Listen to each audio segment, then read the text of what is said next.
Peace and welcome to the culture right here on the Black Star Network. I'm your host, Farajii. Thank you so much for tuning in and being a part of the conversation. Folks, happy Monday, and we got a lot to talk about. First and foremost, let's talk about Los Angeles politics as the mayor, LA Mayor Karen Bass, was officially sworn in yesterday. We'll talk about a little bit of those activities and festivities. Plus, on the other side of it, how one LA City councilman got himself in a little scuffle with the protester over the weekend. We're going to talk a little bit about that as well. Plus, one pastor is saying that the church needs to step up and be a part of the cannabis movement. We're going to check in with Dr. Bridget Cole-Williams to discuss the issues and the implications of praising the Lord.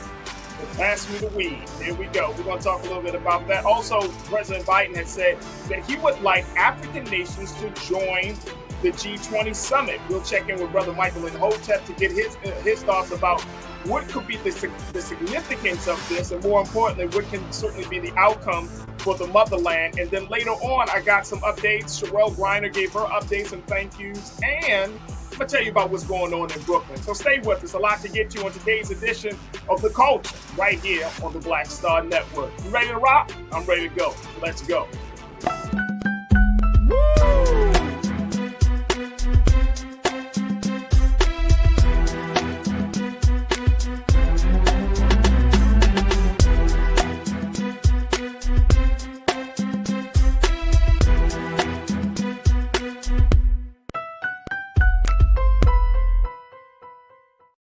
All right, folks, welcome to the culture here on the Black Star Network. I'm your host, Farajii Muhammad. Thank you so much for joining us and being a part of the conversation. First and foremost, happy Monday.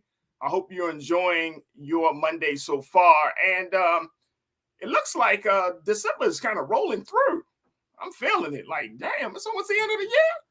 Man, oh man, I cannot believe 2022 is about to come to an end. But we'll have a conversation about that later. But look, let's start off talking about my city, my new home, Los Angeles, folks.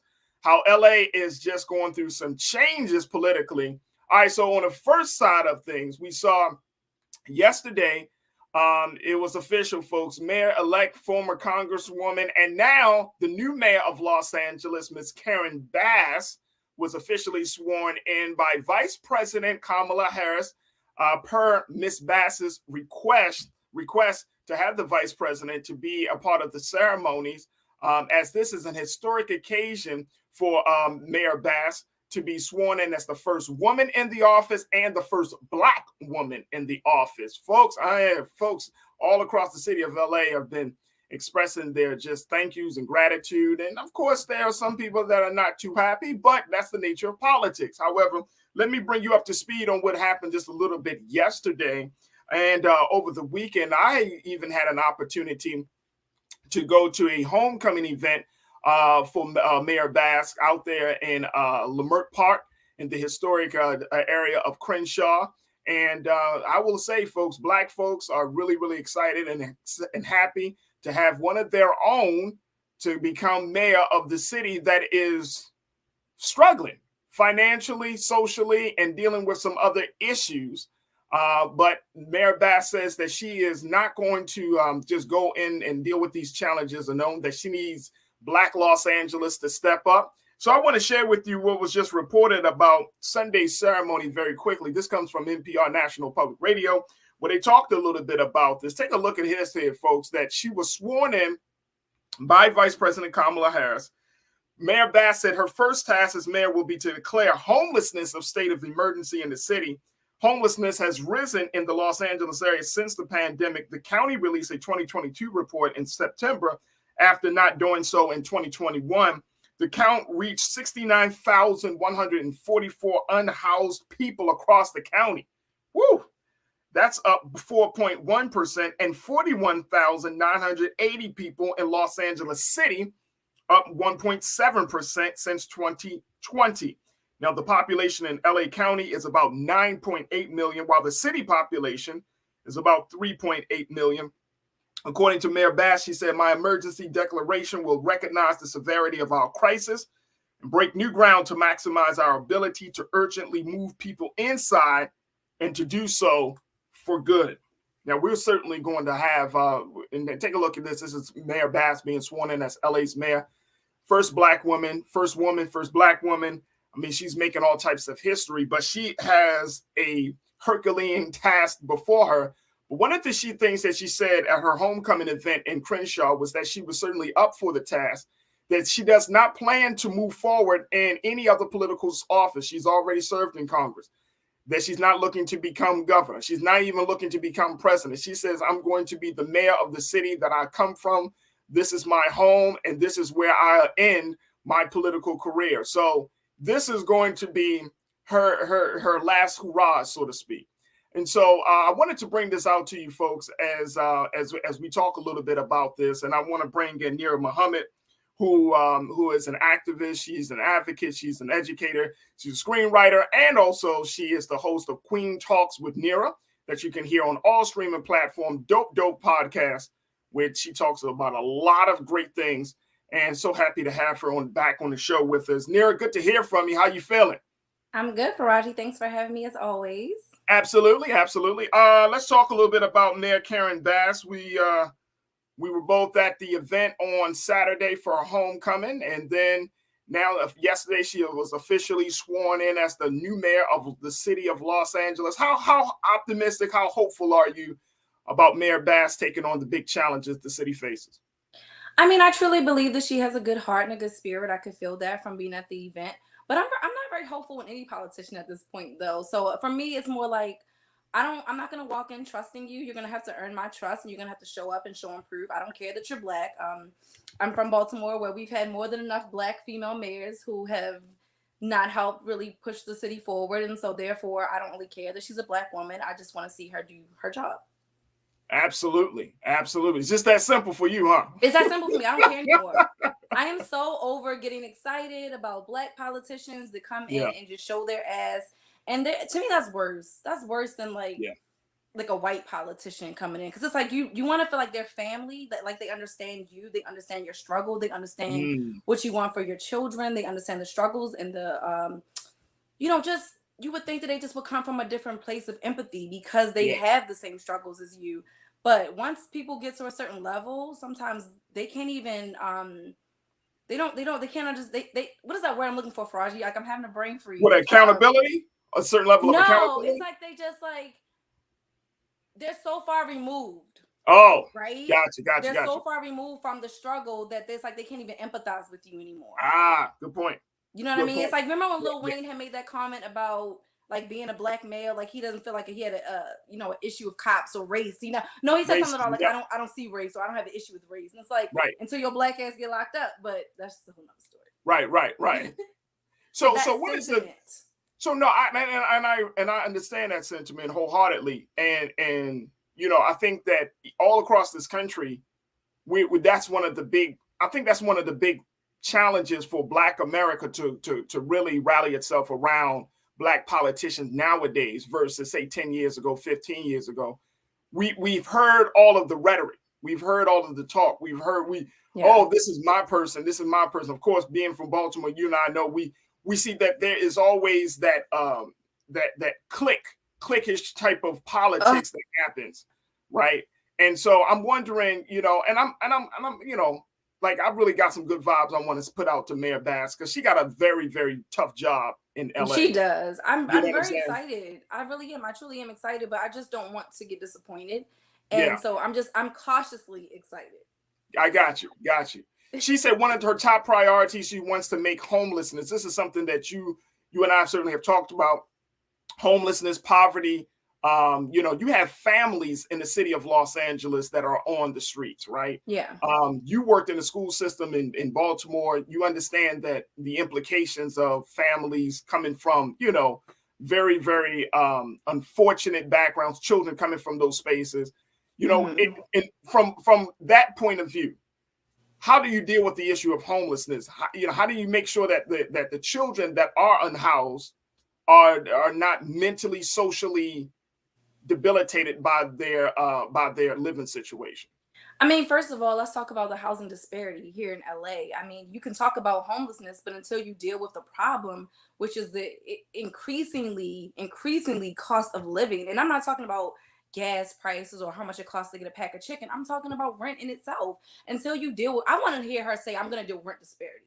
Like, that's what I want to hear, because the rent here is astronomical and it's for no reason. Like, there's literally, you know, a 2-bedroom should not cost $2,600 when it's a basic 2-bedroom. I'm not saying a luxury apartment shouldn't cost $2,600, but I mean like a basic apartment without a washer and dryer, without a dishwasher. It's like, there's still gonna, homelessness is not going to go away if there are not jobs, if there are not opportunities, if there's not a livable wage. So that's the thing, a livable wage. I saw that California just raised the minimum wage by like 25 cents or 50. No, it was 50 cents. But what is 50 cents when everything else is going up? Yeah, that's so. How is she going to tackle homelessness? What is she going to do? Is she going to take them off the street and put them somewhere, or is she going to tackle the issue that created the homelessness that they're facing?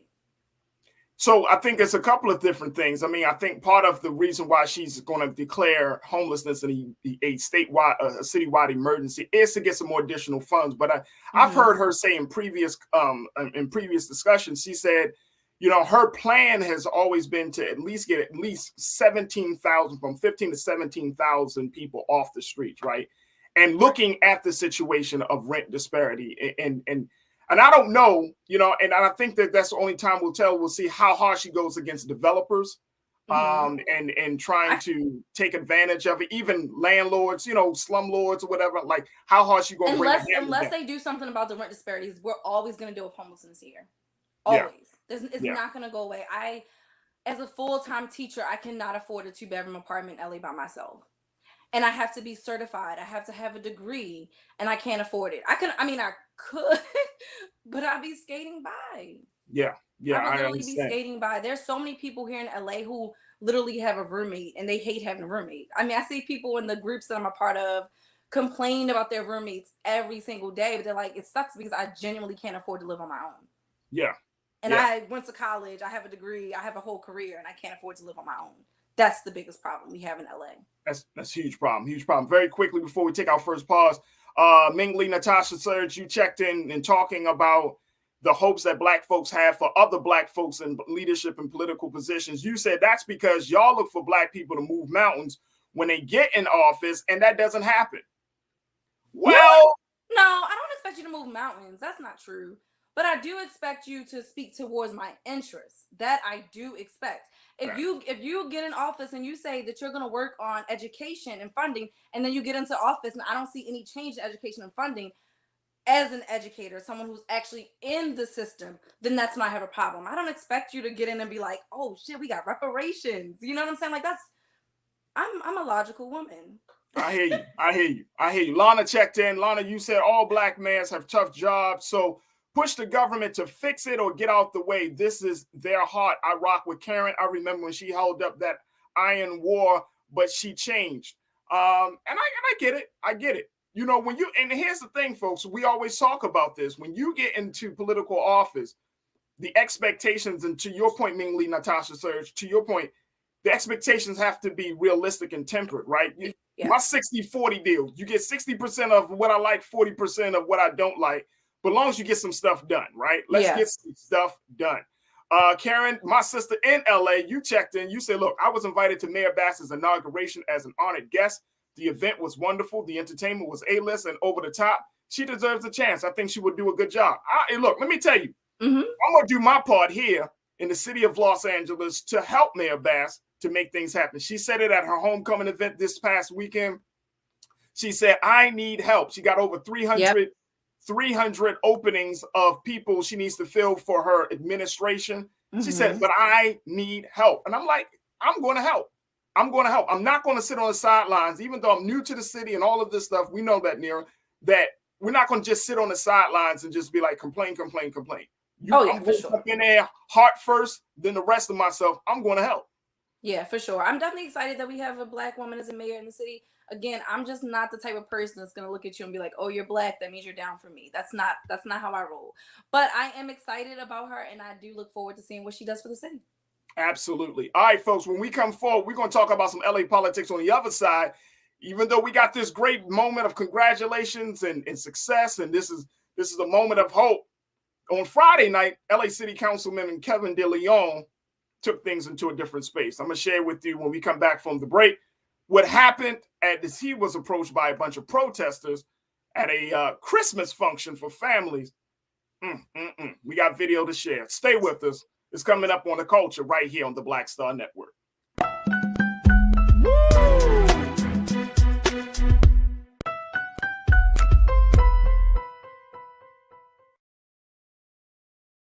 Hatred on the streets, a horrific scene, a white nationalist rally that descended into deadly violence. White people are losing their damn minds. As an angry pro-Trump mob storms the U.S. Capitol, we've seen shootings. We're about to see the rise of what I call white minority resistance. We have seen white folks in this country who simply cannot tolerate black folks voting. I think what we're seeing is the inevitable result of violent denial. This is part of American history. Every time that people of color have made progress, whether real or symbolic, there has been what Carol Anderson at Emory University calls white rage as a backlash. This is the rise of the Proud Boys and the Boogaloo Boys. America, there's going to be more of this. Here's all the Proud Boys, guys. This country is getting increasingly racist in its behaviors and its attitudes because of the fear of white people. The fear that they're taking our jobs, they're taking our resources, they're taking our women. This is white fear.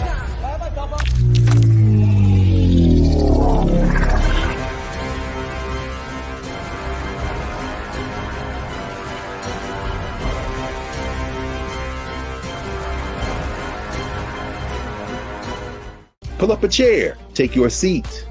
The Black Tape with me, Dr. Greg Carr, here on the Black Star Network. Every week, we'll take a deeper dive into the world we're living in. Join the conversation only on the Black Star Network.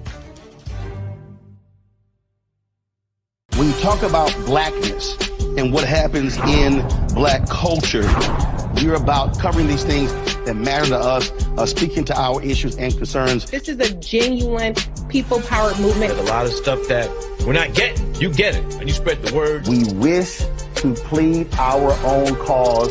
Too long have others spoken for us. We cannot tell our own story if we can't pay for it. This is about covering us. Invest in black-owned media. Your dollars matter. We don't have to keep asking them to cover our stuff. So please support us in what we do, folks. We want to hit 2,000 people, $50 this month, raise $100,000. We're behind 100,000, so we want to hit that. Your money makes this possible. Checks and money orders go to P.O. Box 57196, Washington, D.C. 20037-0196. The Cash App is $RM Unfiltered. PayPal is R Martin Unfiltered. Venmo is RM Unfiltered. Zelle is Roland at RolandSMartin.com. Hi, I'm Dr. Jackie Hood Martin, and I have a question for you. Ever feel as if your life is teetering and the weight and pressure of the world is consistently on your shoulders? Well, let me tell you, living a balanced life isn't easy. Join me each Tuesday on Black Star Network for A Balanced Life with Dr. Jackie. We'll laugh together, cry together, pull ourselves together, and cheer each other on. So join me for new shows each Tuesday on Black Star Network, A Balanced Life with Dr. Jackie.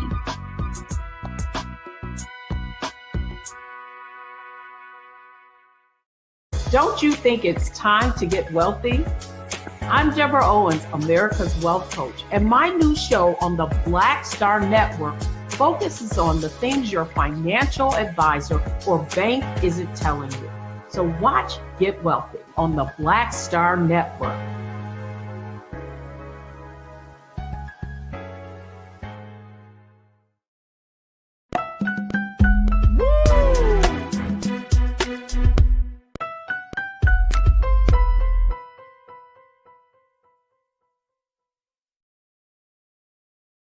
All right, folks, it's now time to turn our attention to another element of LA politics as we talk about just the high hopes of the swearing in of Mayor Karen Bass yesterday.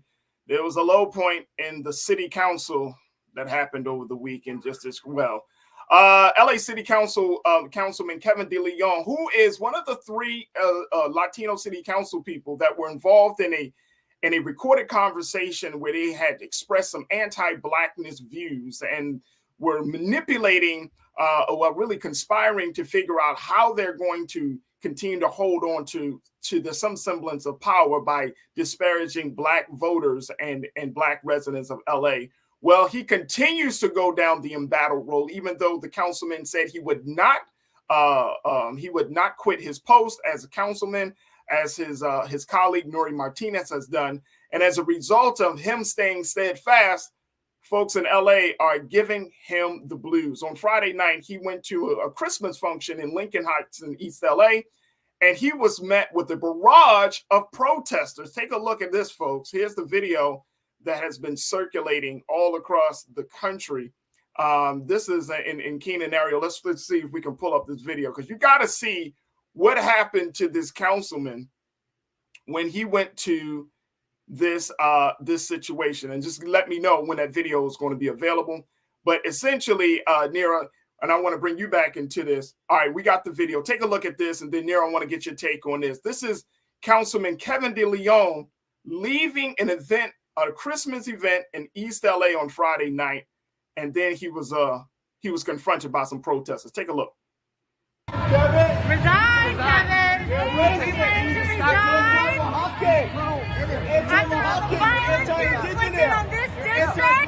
Kevin, no, you're a racist. No, you're racist. Whoa, what the fuck? What are you doing? Look at Kevin. What are you doing, Kevin? Get your fucking hands off of Kevin. Don't fucking touch him, Kevin. Hey, what's that, Kevin? Don't fucking touch him, Kevin. Don't fucking.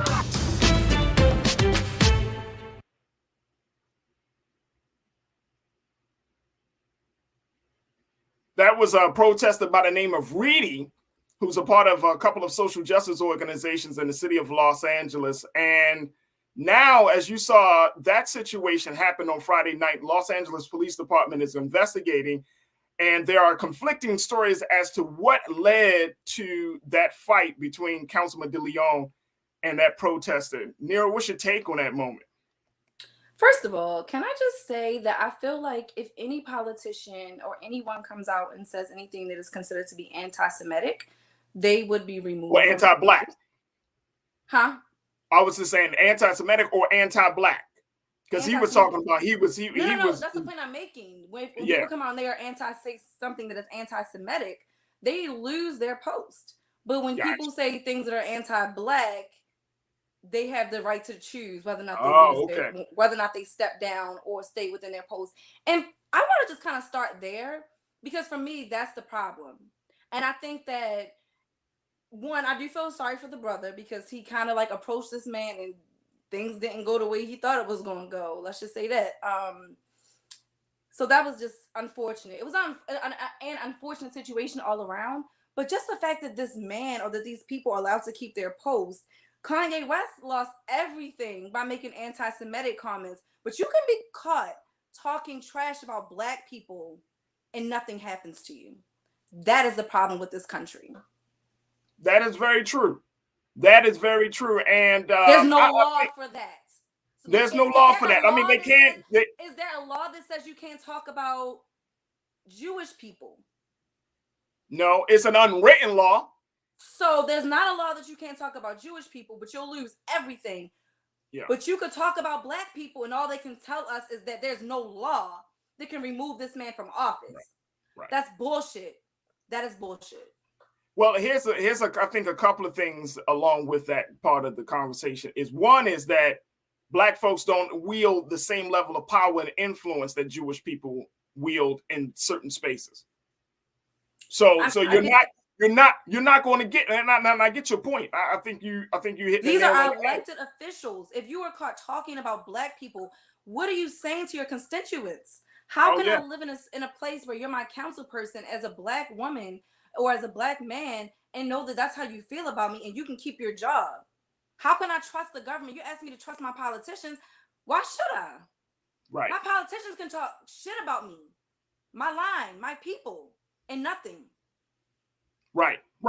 And that's part of that's part of the culture that we have to address, right? Like you can be anti-Black, but you can't be anti-Jew.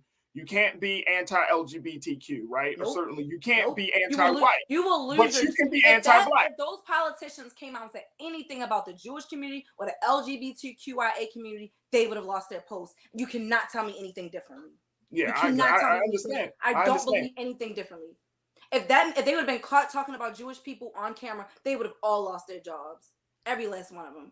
Do you think that in this particular moment, I mean, you got a protester going against, jumping up in the face. I mean, they just clashing. I mean, we have every right to be angry. We're tired. Right. Now it's embarrassing because then he get beat up. That wasn't a good look. Well, he wasn't. The councilman did not look like he was backing down after a moment. So that's worse. That is the worst. When you try to be big in bed, you try to be tough Tony, and then you get your.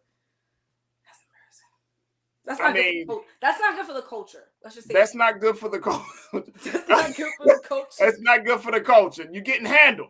And look, and what the video did not show is that actually they went outside and there was some more scuffling. I know, no doubt.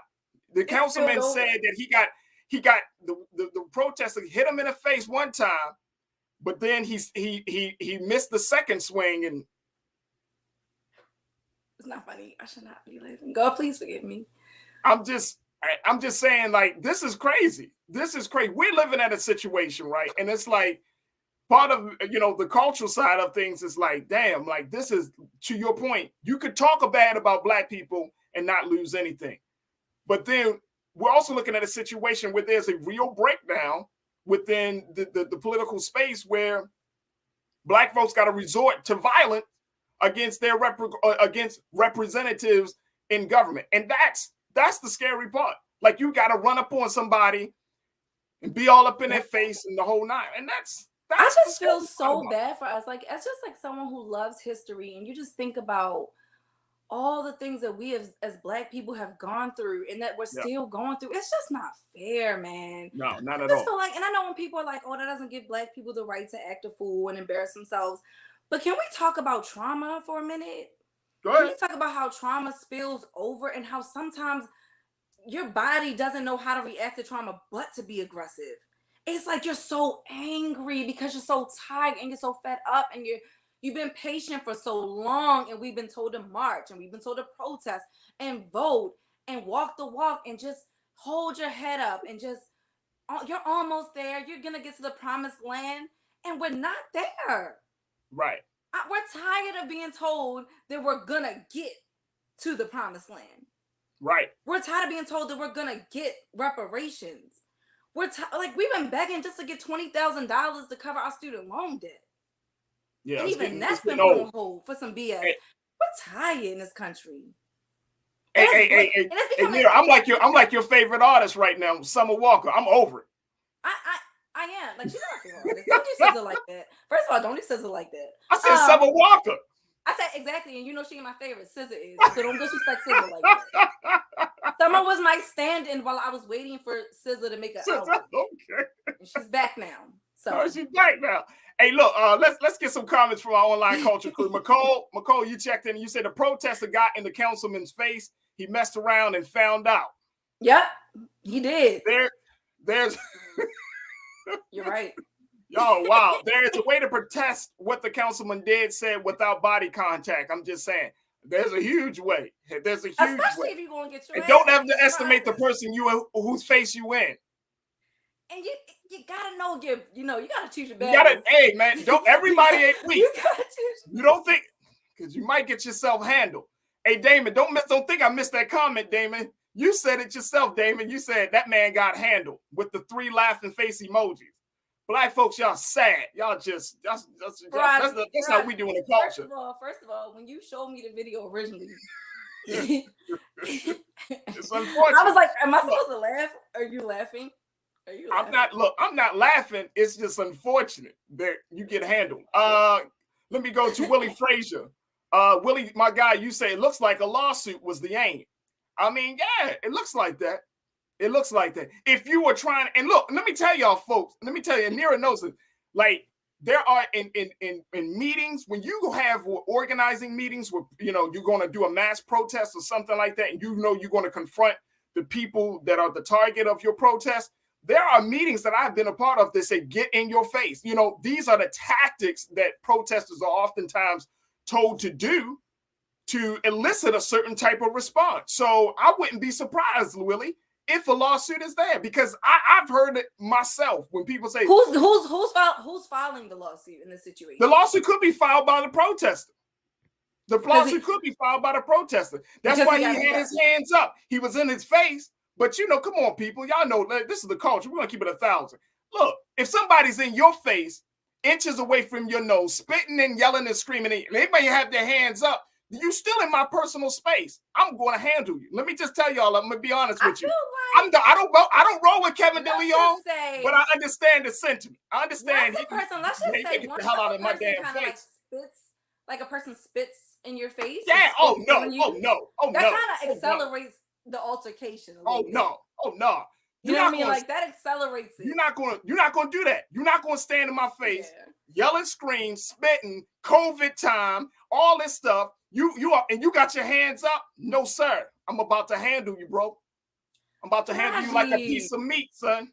About to tenderize that ass. Let me tell you. I don't condone violence. I don't condone violence either, but I am a child of Dr. King. I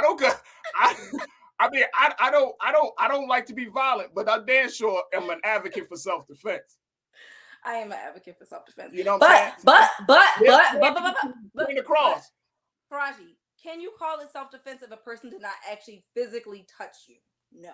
Yes, because when you invading your space, no, we all have personal space. No, I don't think so. I don't think that's gonna fly. I think that they would. It may not fly. Let me tell you something. It don't have to fly in a court of law. You come into my space, I have every right to defend you. I have every right to defend you. Defend myself. Sorry. But is it a defense if they didn't touch you? They're just taunting you at that point. Hey, Keenan, show the video again. He maybe did him. According to the councilman, this man head-butted him. This is what the councilman said. Let's see. I gotta look at it again. Hold up. It's a lot going on. I mean, he was up on him. I mean, look at him. He's in. Look, there you go. He's in. He's close enough. Yeah. I mean, damn. Look, I get it. Trust and believe. I'm not saying, and this is not to go into that space of the conversation. I'm just keeping it real, y'all. If you want to make your point known, if you want to protest, there's a way to do that. There's a way to get a person's attention. But the moment that you invade somebody's personal space, getting that close, be prepared if they don't knock you in the mouth. Be prepared, and it might take you around to put their hands on you. Be prepared. I don't know. I guess, honestly, I feel a little bit differently because I'm an educator, and there will be times that students are going to try you. They're going to get in your face. Your opinion. I'm 4'11". For those of you that are watching, I'm a very small woman. I've taught third graders who are much bigger than me, to be honest. So if a third grader gets in my face, I can under no circumstances hit them. That's a child still. No. But check this out. I'm just saying when you're. Here we go. Though. The point of what I'm saying is that I'm looking at it from the perspective of being a public servant, and from that perspective, I'm just like, would I? Now I'm saying if the man punched him, that would be different. But I don't think I would have hit him in that moment, just because he didn't hit him.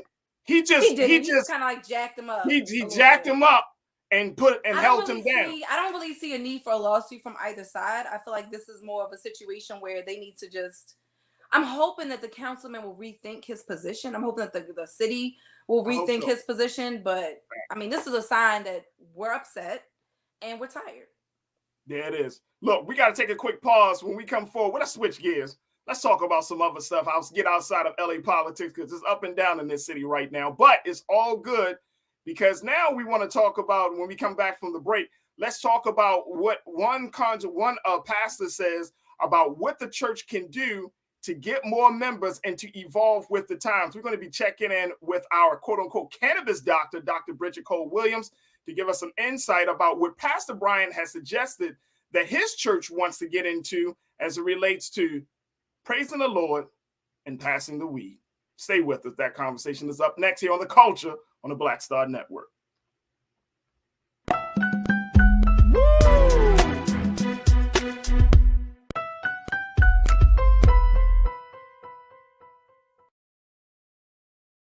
Black Star Network is here. Oh, no punch! I'm real revolutionary right now. Thank you for being the voice of Black America. All momentum we have now, we have to keep this going. The video looks phenomenal. See, this difference between Black Star Network and black-owned media and something like CNN. You can't be black-owned media and be scared. It's time to be smart. Bring your eyeballs home. You dig? When you talk about blackness and what happens in black culture, we're about covering these things that matter to us, speaking to our issues and concerns. This is a genuine people-powered movement. There's a lot of stuff that we're not getting. You get it, and you spread the word. We wish to plead our own cause. Too long have others spoken for us. We cannot tell our own story if we can't pay for it. This is about covering us. Invest in black-owned media. Your dollars matter. We don't have to keep asking them to cover our stuff. So please support us in what we do, folks. We want to hit 2,000 people, $50 this month, raise $100,000. We're behind 100,000, so we want to hit that. Y'all money makes this possible. Checks and money orders go to P.O. Box 57196, Washington, D.C. 20037-0196. The Cash App is $RM Unfiltered. PayPal is R Martin Unfiltered. Venmo is RM Unfiltered. Zelle is roland@rolandsmartin.com.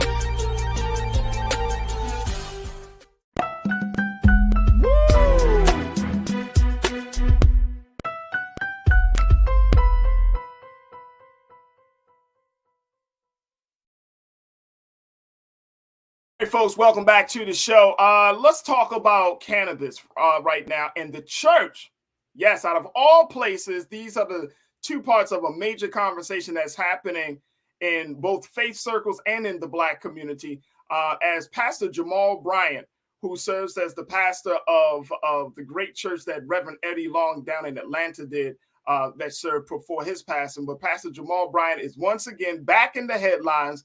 My brother, man, oh man, he has brought up an idea of, as he serves as the pastor of New Birth Ministries, he's brought up this idea that the church needs to be a part of the cannabis movement. That's all I'm going to say. I want you to hear for himself what the pastor say about the church and cannabis. Check this out. Looking for people that smell like weeds. No, really, is... New Birth is the largest land-owning Black church in America. Wow. And so my position to my deacons is, why aren't we not raising cannabis? I'll be able to bring in Black males. They're able to do it legally. I'm teaching them farming. Oh my God. I'm helping them to enhance the ecosystem. This is the kind of conversation. So if the guy, Black boy in Bankhead said, they growing weed at the church, where do I join? Yes. I don't need no pamphlet for him. I got 5 on it.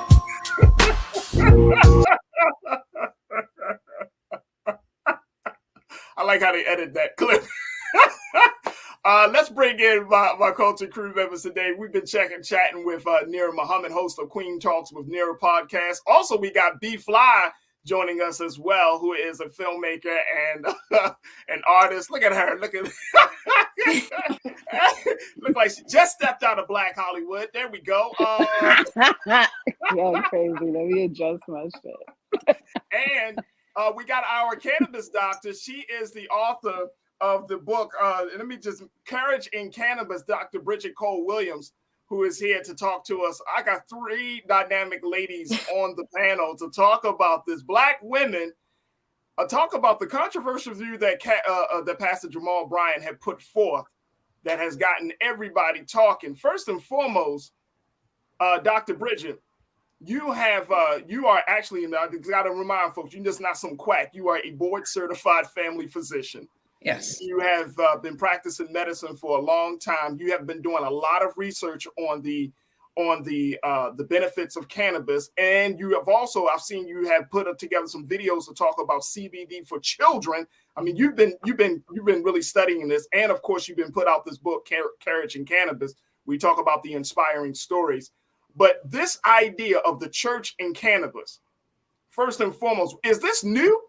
Is this something new? And based on all of your research and understanding of how the cannabis movement continues to grow in this country, is this a new idea? And should this be something that we should really consider? Well, it's definitely controversial, to say the least. You know, when I saw this clip that popped up, I think, like most people, a little taken aback, a little concerned, and the first thought is that it doesn't fit into what churches should be doing. However, I think it's much different from that. I think if we take a closer look, what Dr. Bryant is suggesting is honestly not that far off beat, and actually could be the window to generational wealth for Black people, and can actually allow us to take our wellness into our own hands. So it's controversial, but it still should be considered. Very much so. I mean, we live in a culture where other ethnic groups come together and they build wealth, right? So Asians do it, Jews have done it, Italians have done it. Consider this. This is our casinos if we do this well. This is our opportunity. You know, Native Americans were given basically their reparation was land, and they built casinos on that land and were able to build a massive amount of wealth for themselves by working together. And there's really no other organization in the Black community that can really bring us together the way the Black church can. And with financial literacy, with working together, with approaching this in the correct way, this can be our casinos and this can be our generational wealth. Now, I just want to make it clear, folks, that we have reached out to Pastor Bryant, and you know, we're working on getting the good pastor to come on to the show to talk about these views a little bit more. So we just wanted to have a starting conversation, and I wanted to have it with my sister, Dr. Bridget Cole Williams, because I wanted to get past the emotionalism of this, Dr. Bridget, and get to the heart of the matter, which is you're saying that this could be a vehicle for economic vehicle. You're also saying that this could be a cultural shift, right? Yes. Because it's the church. We have a lot of views on a lot of different things, but when it comes to the institution of church, then those views, I would even go as far as to say, Dr. Bridget, they're very conservative. They're not very liberal. And I'm talking about among Black folks. Would you agree or disagree with me on that? Absolutely. You know, the talks that I've done when I've been allowed to go into churches and talk about CBD and talk about cannabis. It's a rough room. It's a rough room, right? But so many of us live in pain because we don't want to take narcotics, because we're afraid of addiction. And there is medical possibilities that we can get involved in here. Keep in mind the cannabis sales that are predicted for 2023 are $30 billion. We own, as Black people, maybe 2% in the industry. This is an opportunity. At first, just like everybody else, I was taken aback and questioned and wondered who would think about growing cannabis. And keep in mind, whether it's cannabis, whether it's hemp, you know, there's a number of different ways to approach this. Yeah. But this is an opportunity. And the churches, to be honest, yes, churches are conservative. Black churches can be incredibly conservative, but we all need to grow and grow up. And there is no other more powerful vehicle for us as people to bring us together than the Black church. Let me ask you this from an economics point of view. If the church gets into a space where it's looking at doing something for economic benefit and gain, and we already know that folks already have some negative views about the pastor who drives the Bentley, the pastor who goes on lavish trips, the pastor, you know, we've talked about this pastor out of New York. You know, you don't have to talk about Creflo Dollar. You could talk about some of these Black pastors. How does those two situations reconcile with one another? Folks already saying, "Oh, the pastor getting money off the people. The congregation is poor, but he's not or she's not." And now we're going to bring in an entity that's a part of a $30 billion money making machine. How do you reconcile that? Well, checks and balances are going to be needed, clearly, right? And there are groups and institutions that talk about financial literacy for the Black church.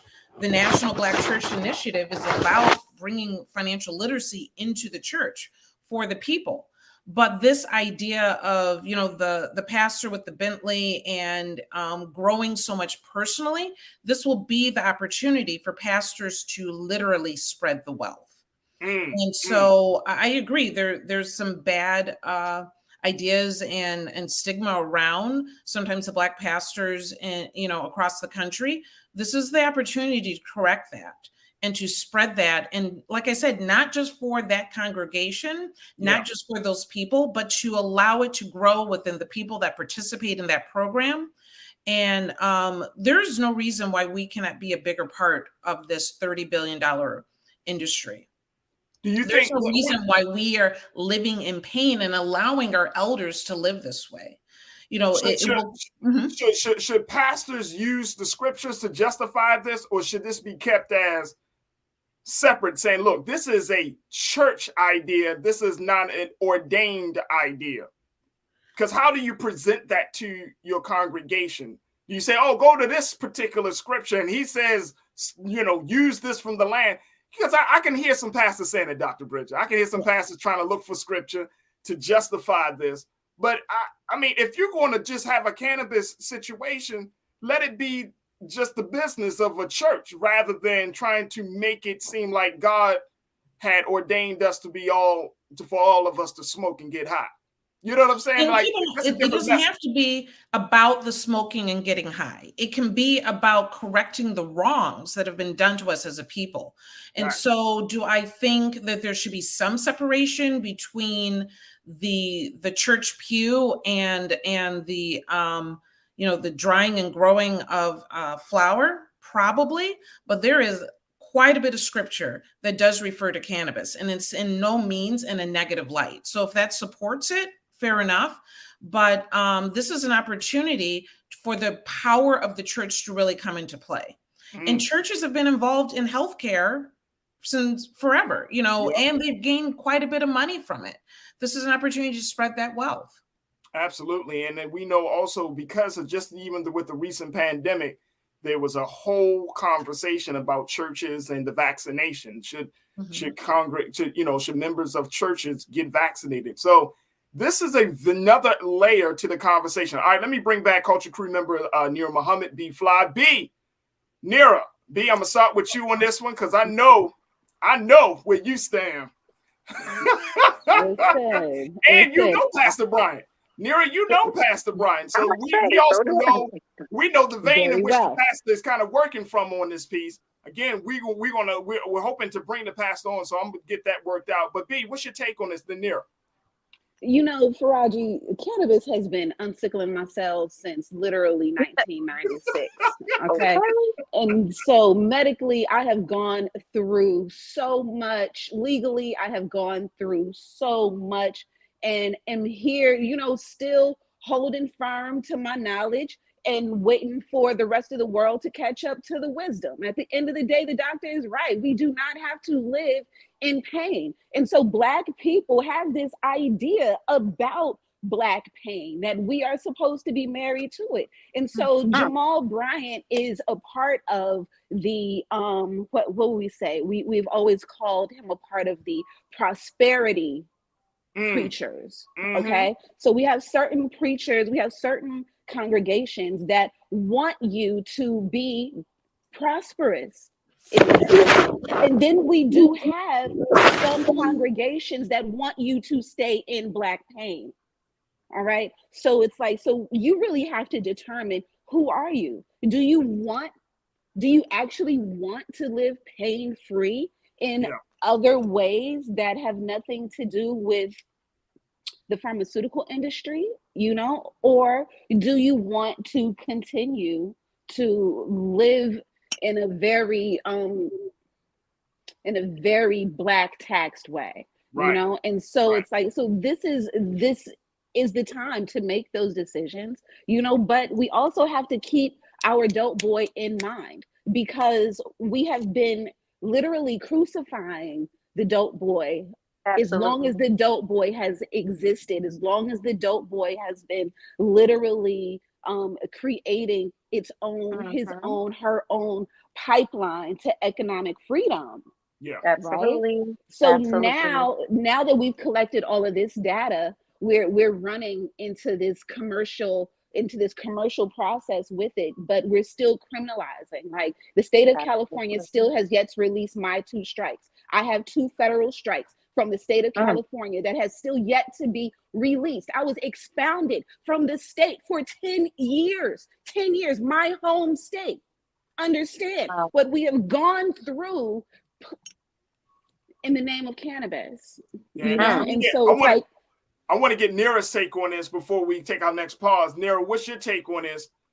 Because this is really the intersectionality of 2 very highly sensitive conversations within Black America.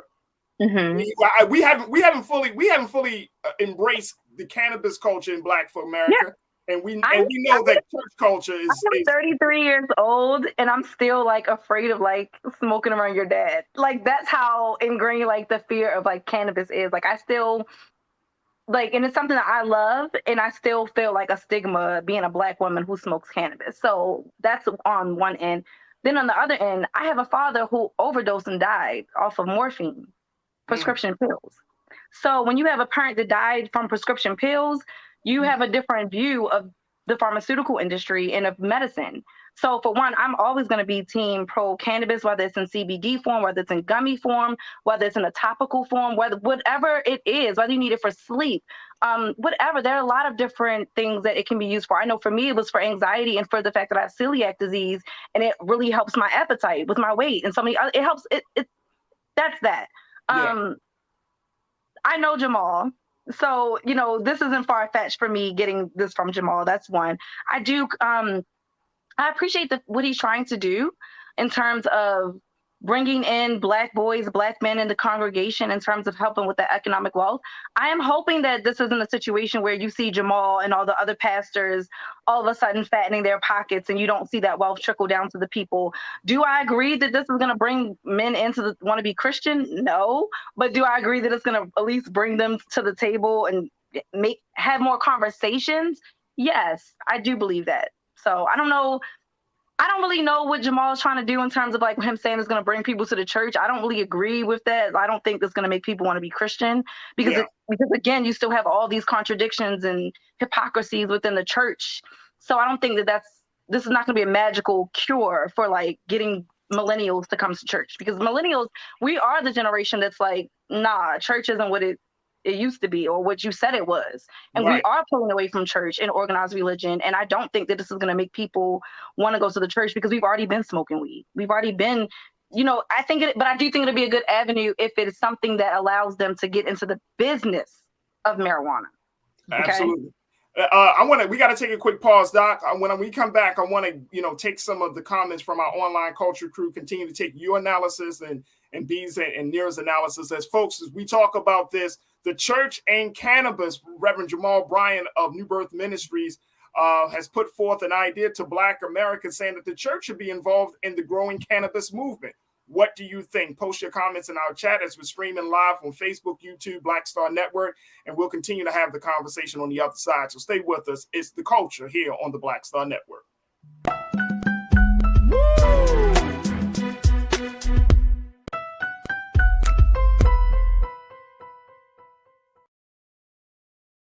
Hatred on the streets, a horrific scene, a white nationalist rally that descended into deadly violence. White people are losing their damn minds.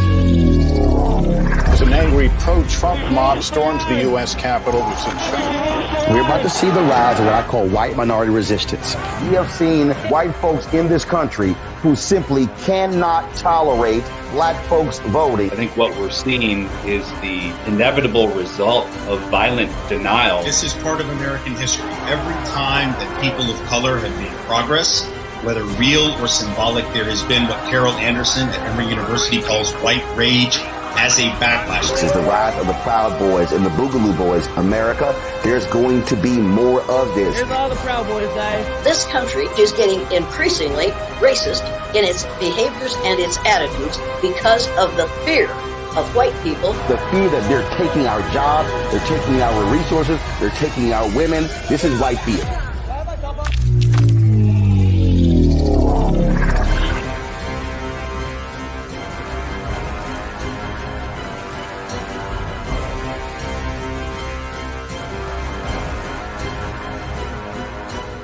Black Star Network is here.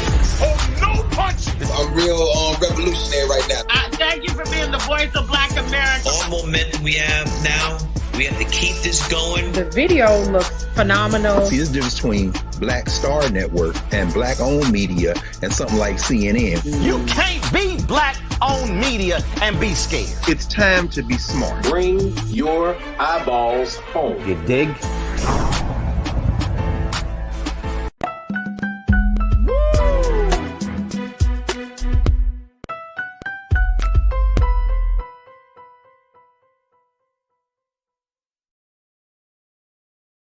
All right, folks, we've been having a conversation about the church and cannabis as Reverend Jamal Bryant of New Birth Ministries, a church in Atlanta, Georgia.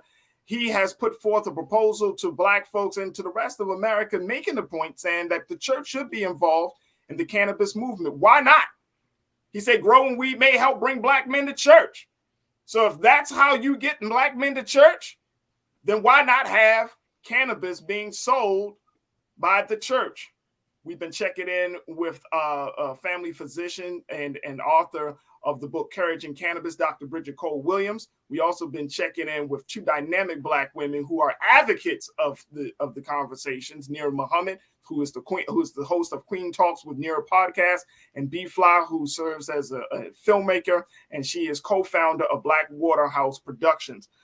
Sisters, I want to get some comments from our online culture crew as we have this conversation, which is very, very interesting. And I've looked in at our chats on our YouTube stream as we're streaming right now. It don't seem like too many people, Dr. Bridget, are really opposed to this idea. They're like, I'll get high and listen to God at the same time, Yeah, your eyes are rolling. I don't get how this is going to bring Black men to church, though. Like, no, it's not going to bring Black men to church. Like, that's not going to happen, Jamal. Like, you're using that as an excuse to make money. And I don't, now where I'm kind of like running into an issue with this. Like, I want him to do it for the sake of Black people should be a part of the cannabis industry. Personally, I want to know how I can get involved in dispensaries and in investing in the cannabis industry. I would love that. I just want to just be real and just say that shit. Like, just say that it's about economics. Like, don't say this is about bringing Black men to church, because what does the cannabis thing have to do with them getting up on a Sunday morning and coming to your service? Those don't correlate for me personally. I guess that and Nira, I guess is like, once you get there, then you get into the space, you get into the parking lot, you get to where the plant is being sold. B, you saying no, Dr. Bridget, you saying no. Look, I'm just trying to think it out. Nira brings up the logistics. I'm just trying to think out the details. Bring it up. I think a big part of this, though, like the church has been involved with politics forever, and that has nothing to do with salvation, right? And I think we may be putting more on Pastor Bryant than he actually meant. But if this is about economic growth, I think that this is a conversation worth having. If this is about trying to dingle a carrot in front of people's faces so they pay more and give tithe more, then I think we might be missing something here.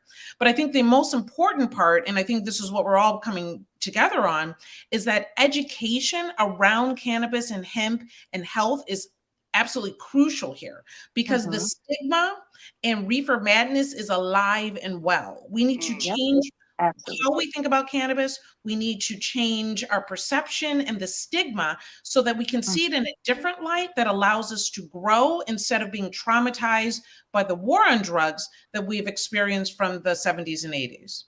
And I'm so happy you brought that up, Dr. Bridget, because my other thing, and I'm going to get to a couple of comments, but one of the things that kept coming out of my mind, especially as I was listening to you, B Fly, and Nira, is the government still regulates this, right? So how do we trust the government to kind of give us the quote unquote the purest form of this, so we can get the benefits that you often talk about in a way where it like just like what we've seen maybe with other medicines, we don't become so addicted that we lose function or we lose something. You know what I mean, Doc? And I hope I'm trying to phrase this question the best way.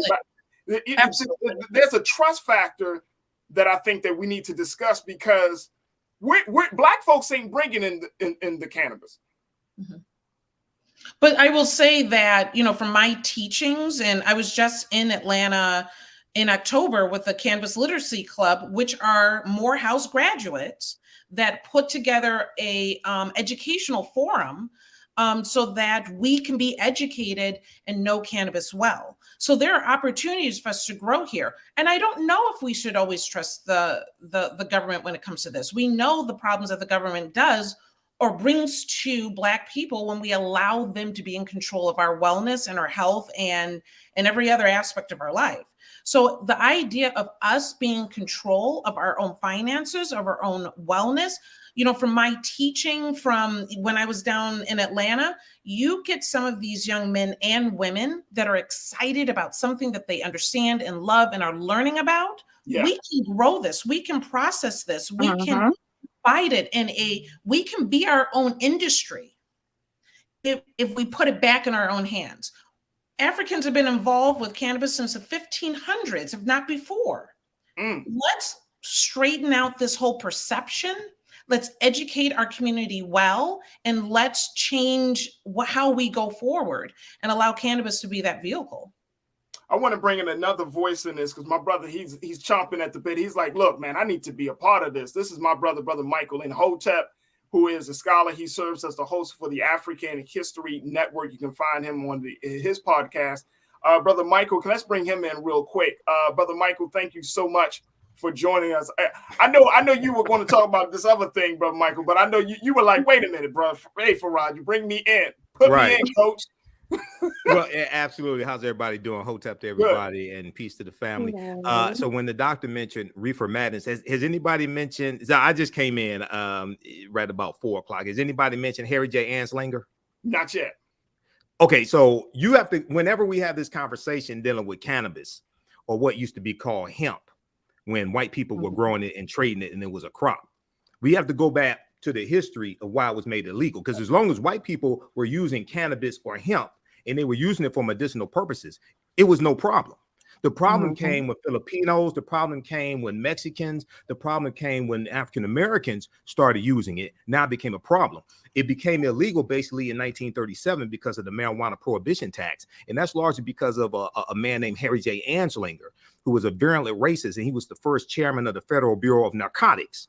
And he waged a war against cannabis being legalized. And this was at a time when this is during the Great Depression, number one. Number two, this is after whiskey, after alcohol becomes prohibition, during prohibition, right?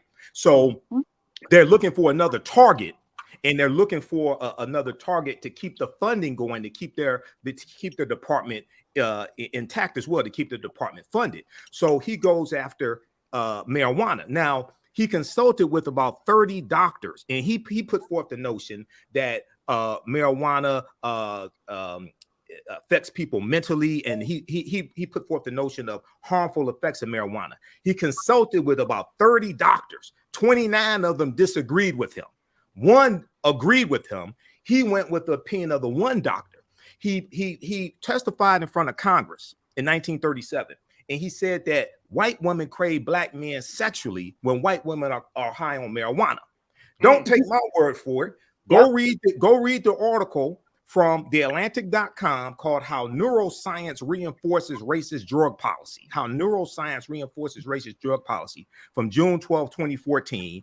And it goes through and it deals with his congressional testimony. Okay. And he said that sensationalism like this was specifically aimed at a white readership, because he was writing articles in newspapers and magazines. You had the movie Reefer Madness. So there was a whole propaganda campaign to scare white people especially when you have these non-white people using these drugs. Sensationalism like this was specifically aimed at a white readership that might worry about such an unfathomably dangerous ethnic drug getting into the hands of his children. Harry J. Anslinger's congressional testimony directly betrayed his racist motivations to enact federal legislation against marijuana. Quote, he said, there are 100,000 total marijuana smokers in the U.S. and most are Negroes, Hispanics, Filipinos, and entertainers. He said their satanic music, jazz, and swing music result from marijuana usage. He said this marijuana causes white women to seek sexual relations with Negroes, entertainers, and any others, end quote. He said this in his congressional testimony.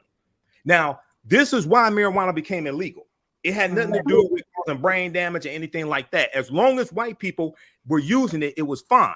So I'm all for marijuana being decriminalized. Now, I'm not for recreational usage of marijuana. Because what we have to be careful of is that if you already have a liquor store on every other corner in the African American community to keep us drunk, and you have a fast food restaurant across the street from the liquor store to keep us obese, then if you put marijuana dispensaries on every other corner or in close proximity to the alcohol and the fast food restaurant, then is it there to keep us high as well? And the way you suppress the people is you over medicate them. You keep them drunk. You keep them high. You keep them obese to fight back, to keep them from fighting back against white supremacy and racism. So yes, it should be decriminalized. Yes, there are legitimate medicinal purposes for cannabis. Usually you don't smoke it. Usually you put it in food because when you smoke it, it reduces the THC level. So I'm for medicinal marijuana. I'm for it being decriminalized. But we have to be clear with our people that there's a reason why marijuana usage was put into hip hop music over 30 years ago when it was illegal. I gotta say, I agree with a lot of what you said, but I disagree with the whole not making it a recreational thing. I am a curriculum writer. I am an educator. I am a screenwriter. I was able to write 10 episodes of my script. And guess what? Sometimes I like to do it when smoking my marijuana. And my brilliance has not been dimmed, not one bit. I train other educators. I teach coding. I teach beautiful children how to build video games. And so I just disagree with that. I also live in LA where I drive and I teach in Beverly Hills and I see dispensaries in very, very expensive white neighborhoods. And so when you see that and you see them have the access to those dispensaries, and let's just be clear, dispensaries do not only have smokable weed. Again, they have the topical, they have the gummies, they have the drinks, they have just for sleep, they have it just for anxiety. You don't have to be, but then also, personally, I also have a brother who's an alcoholic. And I would have much rather seen my brother smoke weed than the effects that alcohol had on him as a young man, and just seeing the health issues that he has now at the age of 34 from alcohol usage. So for me, if whatever his issues are from his anxiety and all these other issues that led him to alcohol, I wish that would have led him to marijuana instead of alcohol, because that was way more detrimental to him as a child, literally as someone who I remember getting drunk at in 7th grade, to him being a grown man now who can finally admit that he has an alcohol problem. So I just disagree. Again, that's a stigma I think that we're misunderstood fighting. what I said, sister. When I'm not we hear saying so many that people say, weed shouldn't be recreational. That's the stigma right there that I personally have been fighting against, because I don't feel ashamed of smoking because of perspectives such as yours. You're misunderstanding what I'm saying. I'm not saying I'm just saying that's just my perspective of, I'm not saying recreational marijuana should not be legal. I'm saying we have to be careful about using marijuana for recreational purposes. Marijuana, whether it's medicinal or recreational, should have never been made illegal in the first place. Prior to 1937, all of that was legal. I'm not saying recreational marijuana should not be legal. I'm saying we have to be careful about using marijuana recreationally.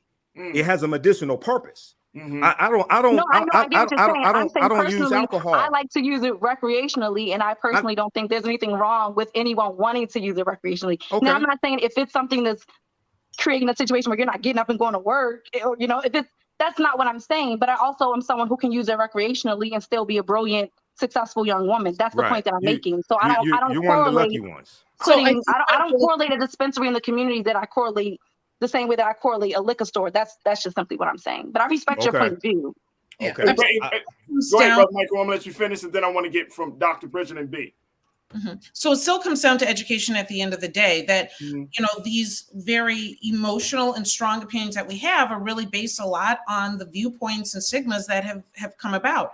I would like to think that we've learned a lot from when we've allowed other people to control what goes into our neighborhoods. This is the opportunity for us to control what goes on in our neighborhoods, to educate ourselves about how to use it, to consider tolerance breaks, to consider what level of THC do we actually want to create and disperse in amongst our people. We have an opportunity to see this in a different light, to allow it to not lead to misuse.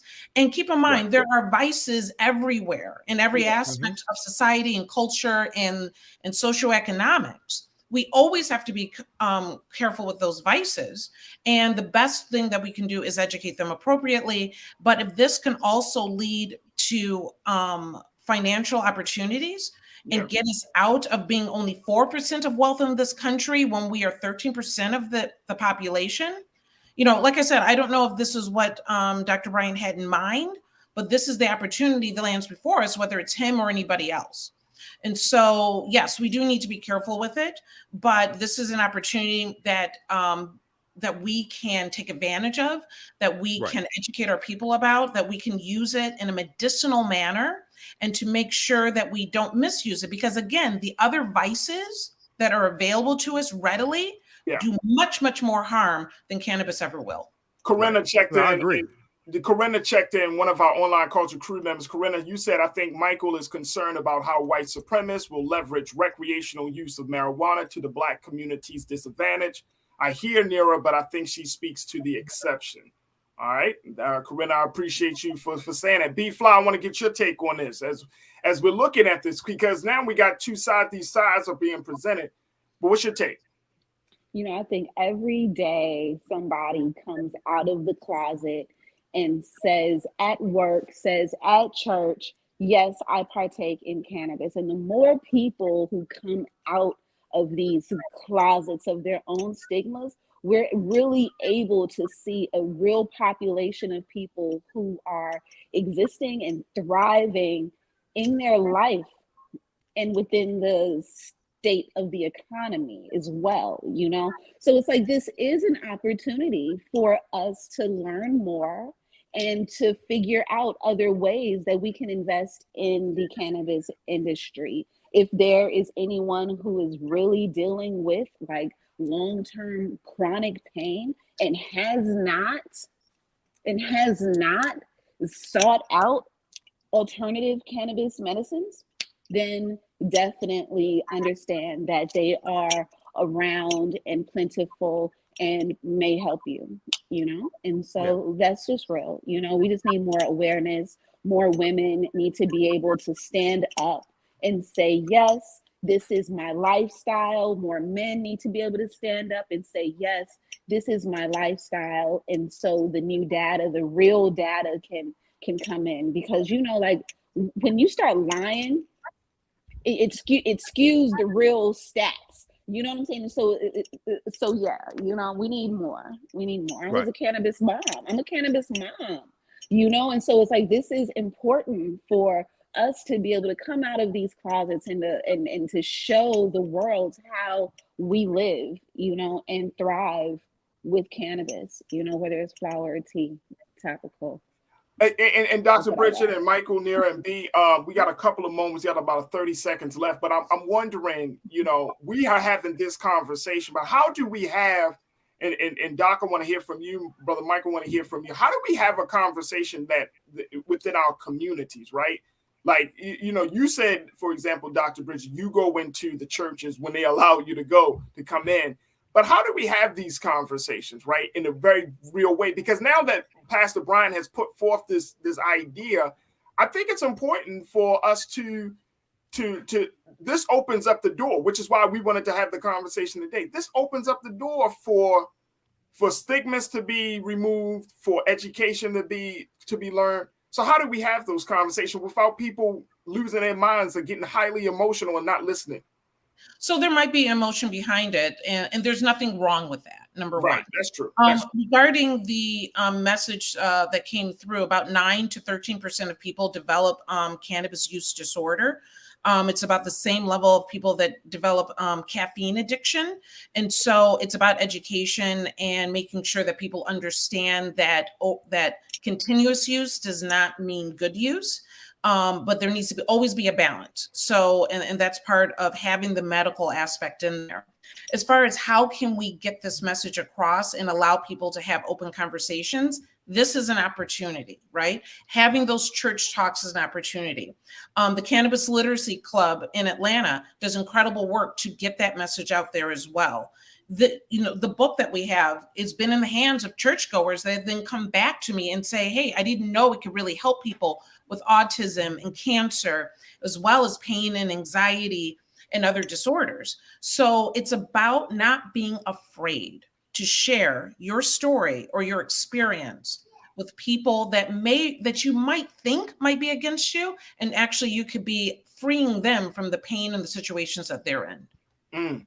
Brother Michael, what does that look like for you, brother? You know, how do we have first we have to start with the history. First, we have to deal with the history. In 1619, the Virginia Assembly passed legislation requiring every farmer to grow hemp. Okay, hemp at one point also was used as a medium of exchange. Hemp was allowed to be exchanged as legal tender in Pennsylvania, Virginia, and Maryland, in these colonies. It was not a problem when white people were using it. Okay, then you go to the early 1900s when you have Mexicans coming to this country. The term marijuana is a Spanish term that was changed. They changed it from cannabis to marijuana to associate it with the negative connotations and the negative feelings that white people in this country had towards Mexicans. That's how you got the term marijuana. And it was Mexicans who introduced into this country basically the usage of the recreational usage of the marijuana leaf. So we have to go back to why this became illegal. Same reason why cocaine became illegal. February 8th, 1914, New York Times had a major article called Negro Cocaine Fiends Are a New Southern Menace, Murder and Insanity Increasing Among Lower Class Blacks because they have taken to sniffing since deprived of whiskey by prohibition. As long as white people were using cocaine, it wasn't a problem. In this article and around that time, they're asking questions. They feared that black men will rape white women when they were high on cocaine, and they said cocaine gave black men superhuman strength. So they were asking the question: do police officers now have to carry a 45 caliber handgun because a 38 is not powerful enough to kill a Negro high on cocaine? So anytime we have these conversations, we have to deal with the history of how we got to where we are to better understand this and to understand where we need to go from here. There it is. Dr. Bridget Cole-Williams, I truly, truly appreciate you as always, sis, for being a part of the conversation. And I know that, like I said, we reached out to Pastor Bryant.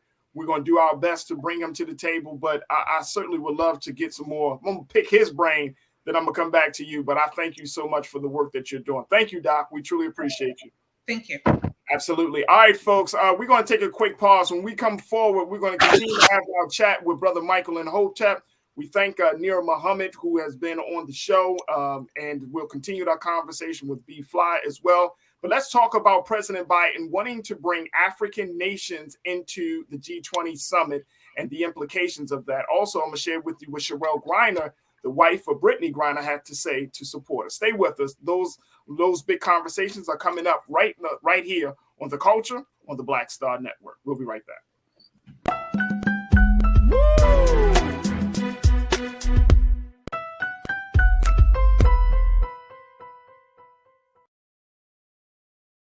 Hi, I'm Dr. Jackie Hood Martin, and I have a question for you. Ever feel as if your life is teetering and the weight and pressure of the world is consistently on your shoulders? Well, let me tell you, living a balanced life isn't easy. Join me each Tuesday on Black Star Network for A Balanced Life with Dr. Jackie. We'll laugh together, cry together, pull ourselves together, and cheer each other on. So join me for new shows each Tuesday on Black Star Network, A Balanced Life with Dr. Jackie.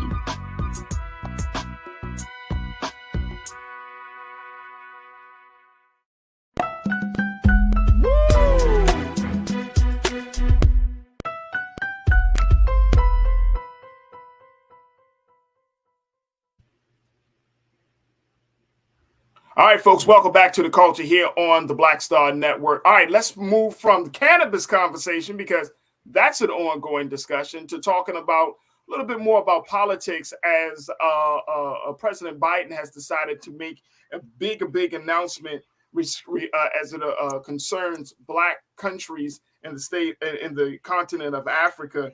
Take a look at this, folks. The president is planning to announce this week a U.S. Africa summit that has his administration supporting adding the African Union as a permanent member of the group of 20 nations, G20, according to the White House. The African Union represents the continent's 54 countries. The G20 is composed of the world's major industrial and emerging economies and represents more than 80% of the world's gross domestic product. Now, South Africa is currently the only African member of the G20.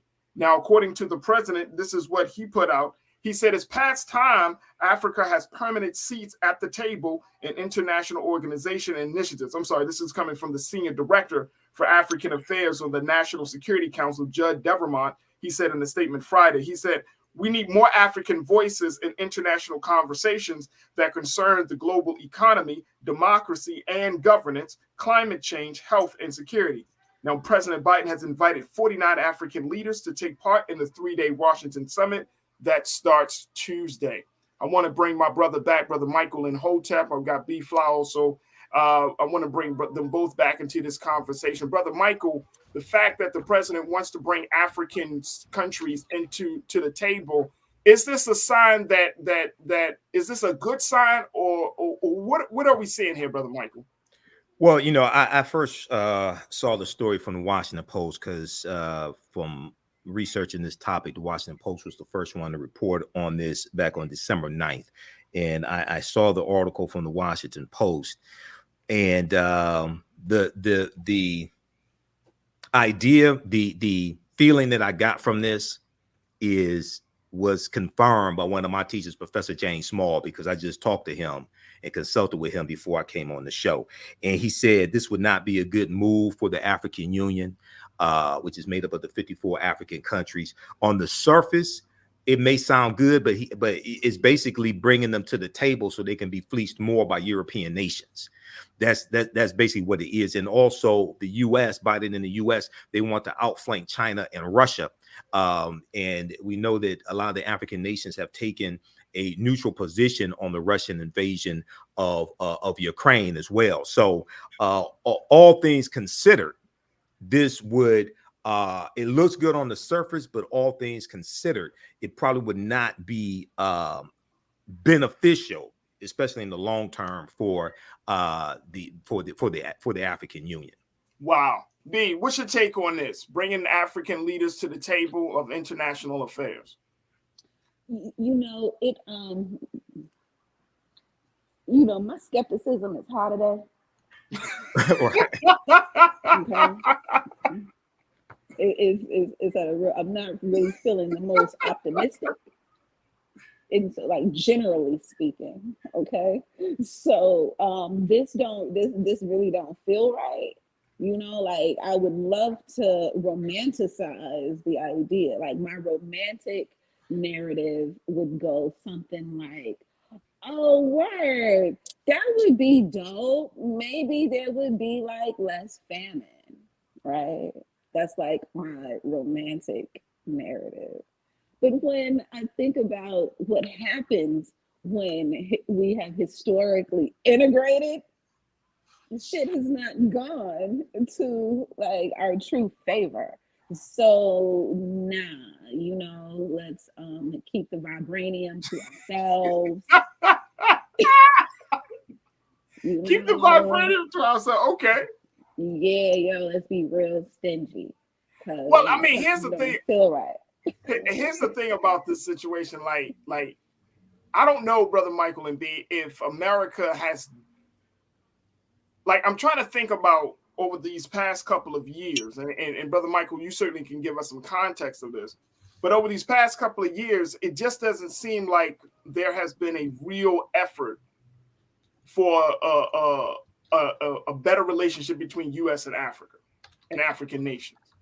Now, right. I could be wrong, but like even with this situation with the Ukraine war against Russia, the plight that African countries are feeling as a result of the food shortages, as a result of resources like oil and power and things like that, Like, I'm not seeing the U.S. kind of stepping up its support for those African countries enough to say, you know what, hey, we want y'all also to be at the table. I feel like Africa is still out there on an island by itself when it comes to international relations. Am I wrong in thinking this?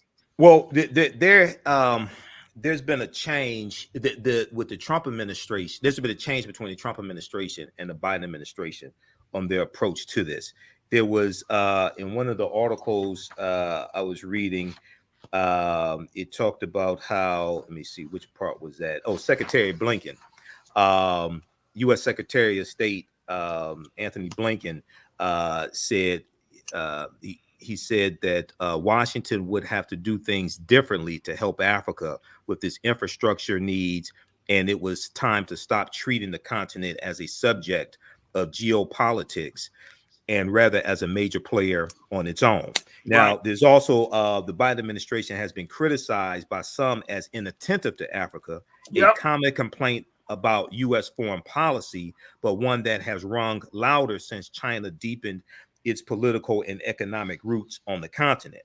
Okay, this is from the article from Reuters.com on this. So what this kind of feels like, it may not be the same thing. It may be the skeptic in me, but it feels like the Berlin Conference of 1884 all over again. Okay, where you had 14 European nations that carved up Africa into colonies because they wanted the natural resources of Africa, and the geographical boundaries that basically exist in the 54 African countries today largely came from the Berlin Conference, and they drew the geographical boundaries around the areas that had the natural resources that they wanted. So, as I said to Professor James Small before I came on, I said, to me, African nations, the African Union, they have to be leery of China, Russia, and the U.S. I don't think you can trust any of them. I don't think you can trust any of them because they all want your natural resources. Brother, I mean, and I think, Brother Michael, you are absolutely on point. You are absolutely on point. And you know what? Africa has been dealing with this, I would say, this relationship challenge for years. Yeah. Well, yeah, this is not brand new. And after president, I think I remember when President Obama talked, when he was in office and he talked about that trip. And correct me if I'm wrong, did he make a trip to Africa at one time during his 2-term presidency? I don't remember. I remember something with Ghana. I can't remember if it I thought he returned. I know he talked about going back home to where his father came Kenya. from. Okay, Kenya. You're right. But he never made an official trip, as far as I remember. Back to I have to research that. I don't remember on that. Okay. And so, to the point of what you just read, I mean, Africa has been neglected. Right. Africa has been neglected, and it's funny because I see a lot of our people on this side on this in America, we often talk about African trade. I saw one of my brothers here, from Baltimore, talking about trading with places like Gambia and Zimbabwe and Libya and all of that. I've talked to brothers like D. Chase who works intercontinentally with other folks, and I see that there is this push in Black America to reconnect us to Africa. Right. But I'm wondering, is it a futile attempt? If it really going to garner anything if the governments aren't on the same page? I mean, should we even be having those conversations as people, as citizens of this country, as business owners, as entrepreneurs, as activists and organizers? Should we be talking about reconnecting with Africa if there is no institutionalized pathway to building new relationships with countries on the continent? And then, do we want those pathways institutionalized? And so it's like, because isn't that what got us here to begin with? And so it's like, we keep on going in this circle of acceptance, And so it's like, to me, we romanticize our relationship with Africa grossly. You know, we and so that's the part, you know, that if we're gonna really have this conversation, you know, there is a reparations that comes from the West as well. You said we romanticize it. You know, we romanticize it, and we put all of and we put the responsibility of like this pathway, you know, on the other European nations, you know, but at the end of the day, you know, the pathway that we, the quote unquote Negro, you know, our pathway to Africa, you know, our pathway to trade, you know, needs to be established in a different way. In a different way, you know. Absolutely. And so it's like, I think we can all agree that, you know, institutionally speaking, it's probably not wise for the entire continent to join the UN. Right? That's not that is most likely not wise. You know, the G20. The G20. They're already part of the UN. Some of them are already part of the UN. My bad. G20. But brother Michael, to Javi's point about that romanticism of Africa, have we done that? I mean, as Black folks. There's romanticization with Africa, because there's an overgeneralization of Africa, and we romanticize it like Africa did not have its problems before Arabs or Europeans invaded Africa. There were problems. Now there's more benefit to reclaiming African history and culture, but there is much more benefit to this, because African history and culture gives us a self-esteem, our self-development, our self-worth. It gives us a cultural paradigm to see reality through. It gives us our VIPs, our values, our interests, and our principles, as two of my teachers, Dr. Leonard Jeffries and Professor James Small, correctly teach us.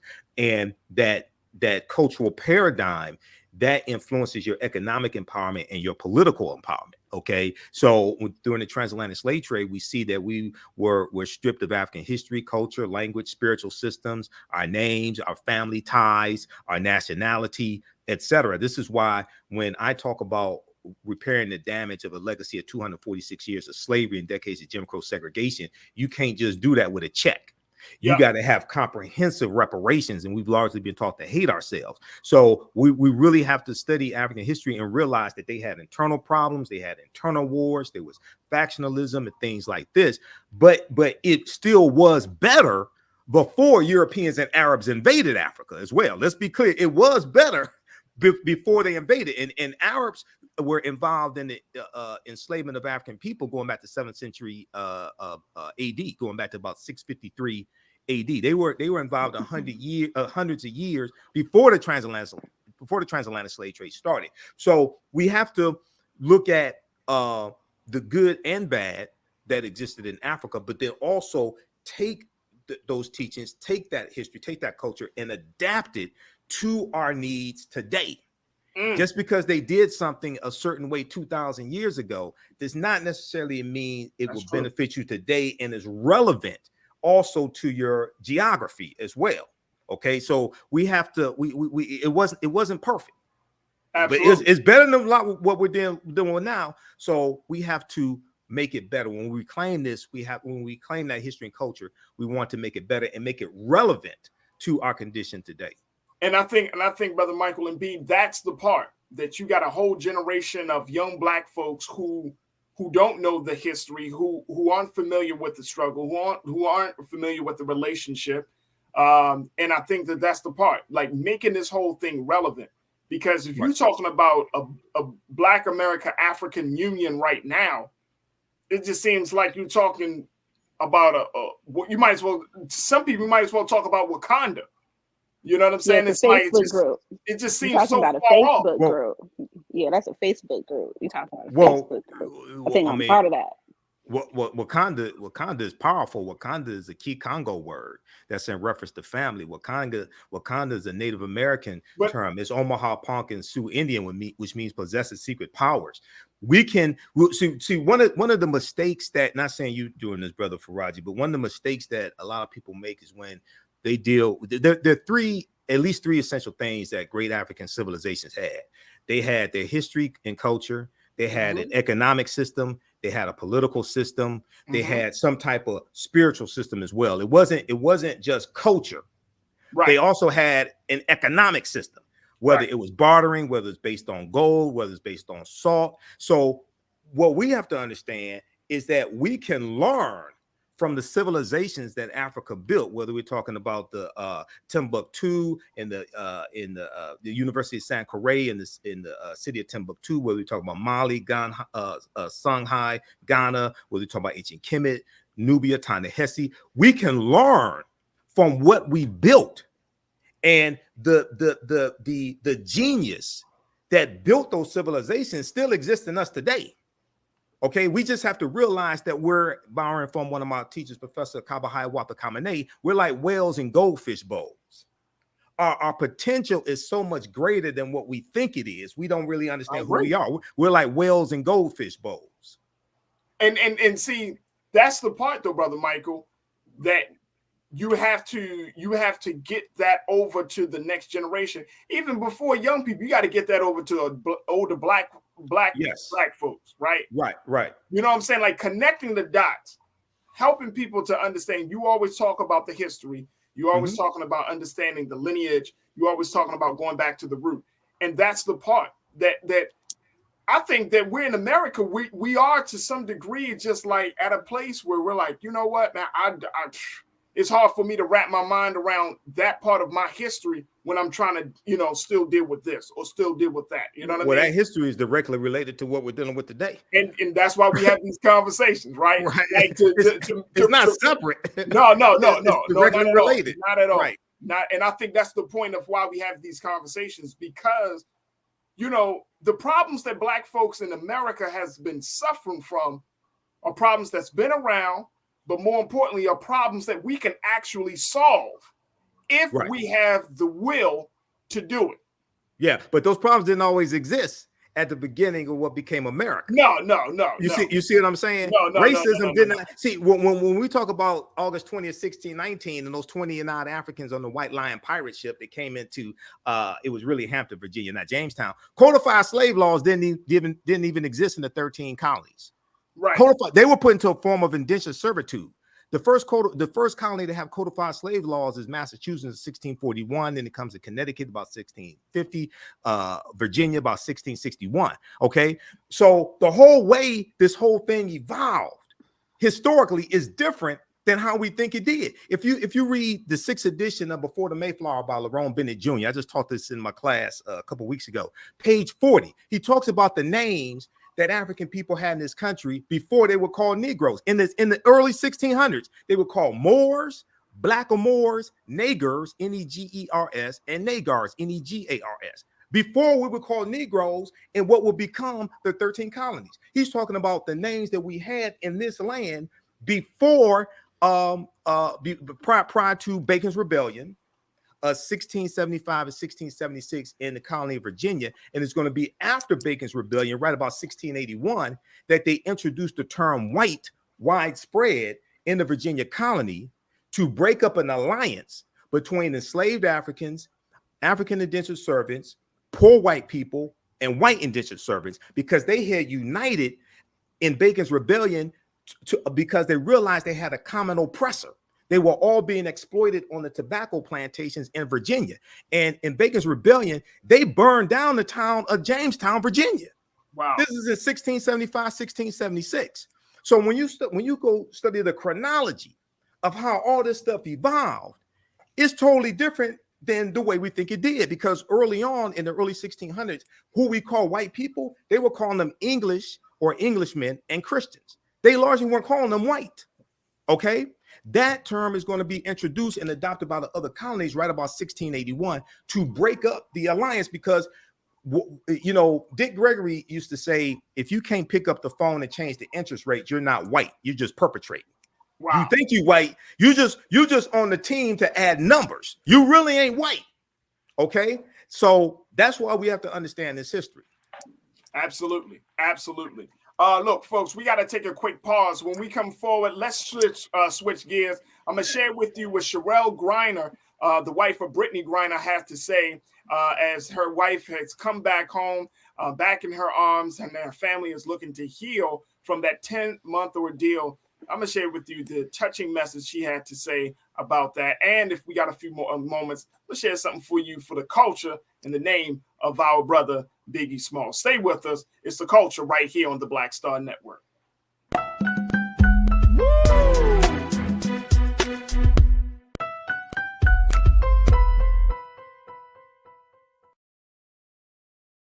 Hatred on the streets, a horrific scene, a white nationalist rally that descended into deadly violence. White people are losing their damn minds. As an angry pro-Trump mob storms the U.S. Capitol, we've seen We're about to see the rise of what I call white minority resistance. We have seen white folks in this country who simply cannot tolerate black folks voting. I think what we're seeing is the inevitable result of violent denial. This is part of American history. Every time that people of color have made progress, whether real or symbolic, there has been what Carol Anderson at Emory University calls white rage as a backlash. This is the rise of the Proud Boys and the Boogaloo Boys. America, there's going to be more of this. Here's all the Proud Boys, guys. This country is getting increasingly racist in its behaviors and its attitudes because of the fear of white people. The fear that they're taking our jobs, they're taking our resources, they're taking our women. This is white fear.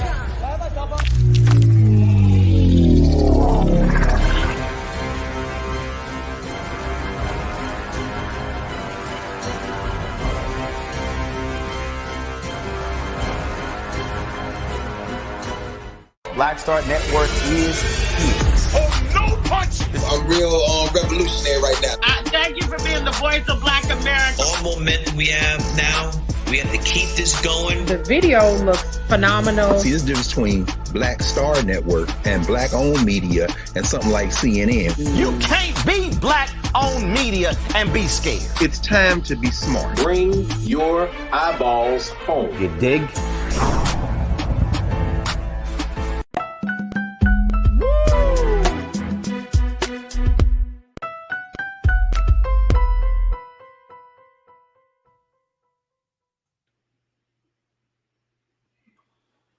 All right, folks, welcome back to the show. I wanted to share with you as we end this story. This is like the perfect ending for a story that we have been following for the past few months. And Brother Michael B. Fly, I mean, we all know about what happened with our sister Brittany Griner coming back home after a 10-month ordeal.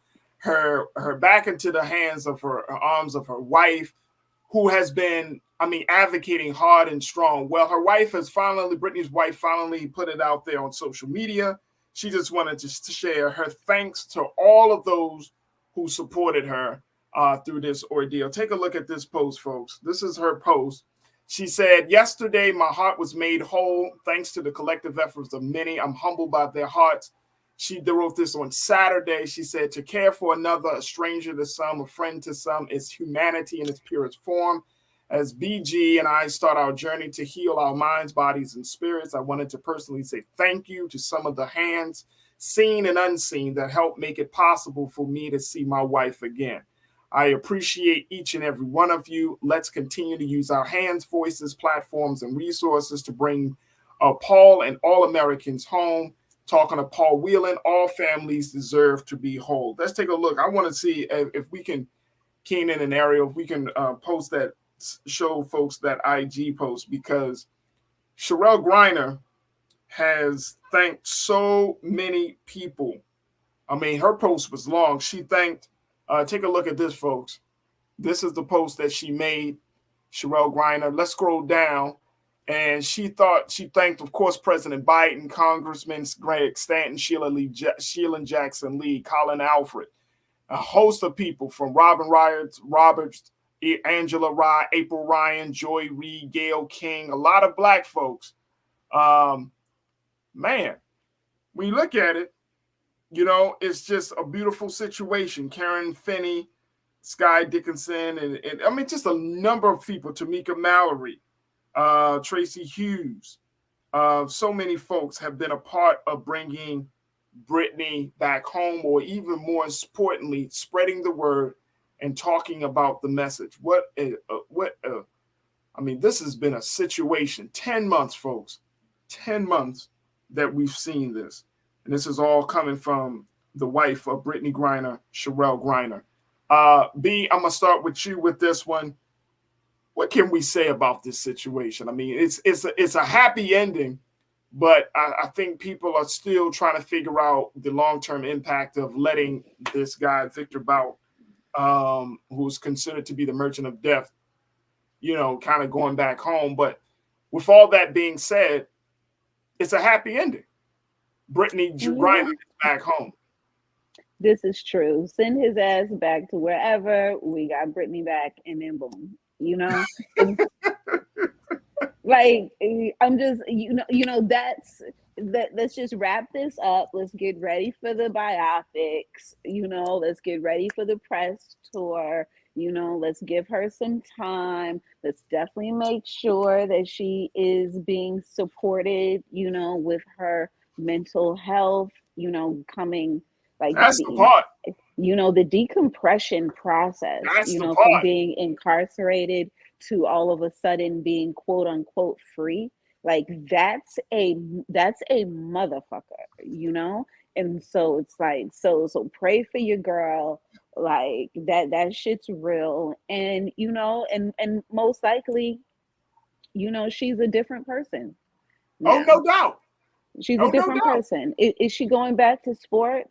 Is she going in a new direction? You know, like this is the part, you know, that is for her to carve, you know? And so there's a part of us that want to know. But I think within us all, we know that it's time to, you know, back up off and let this woman heal. And Brother Michael, I saw a piece that people said that Brittany Griner, you know, she may not go back into the WNBA. Right. I don't know if that's the case, but she might just need to take a season off if she decides to go. You know what I'm saying? Because this has been an ordeal, to say the least. But you know, when we look at, and I'm still kind of leery, and I'm still in my feelings about how the conversation went when people say, "Oh, it may not have been the best deal." You know, what's your take on that, Brother Michael? Well, the reason why most of those people who said it may not have been the best deal never been involved in international hostage negotiations, but they wanted to opine on it anyway, like they have been, like they actually did. You have people. This was the deal that was on the table. Period. Russia holds the cards. The U.S. does not hold the cards. Russia holds the cards. This deal was struck a week ago, and the Biden-Harris administration were trying to get Paul Whelan out as well. Former Marine Paul Whelan. The Russians wanted a Russian spy that they said that was in U.S. custody. The U.S. is saying the Russian spy is not in U.S. custody. It's actually the Russian spy is actually in Germany's custody. Germany said no to the deal. So what do? Do you leave Brittany Griner there, or you take the deal that's on the table? A few months ago, when they got Trevor Reed back, okay, they wanted to get Brittany Griner, but her case was still going through the process based upon the way the Russian justice system or misjustice system works. They don't negotiate deals until after it has the whole case has been adjudicated. So they couldn't get Brittany Griner back. They wanted to get Paul Whelan in. The deal wasn't there. They got Trevor Reed. Now, for all the naysayers, including punk ass Kevin McCarthy, who is dying to be this new Speaker of the House of Representatives, and all these Republicans, one, Donald Trump did nothing. The 2 years that Whelan was in prison under the Trump administration, Donald Trump did nothing and did not to free Whelan, and he did not speak or tweet Whelan's name. There's a in-depth article from the independent.co.uk that did this analysis. Donald Trump, who ignored Paul Whelan for 2 years, says deal to return Brittany Griner to U.S. was quote unquote stupid.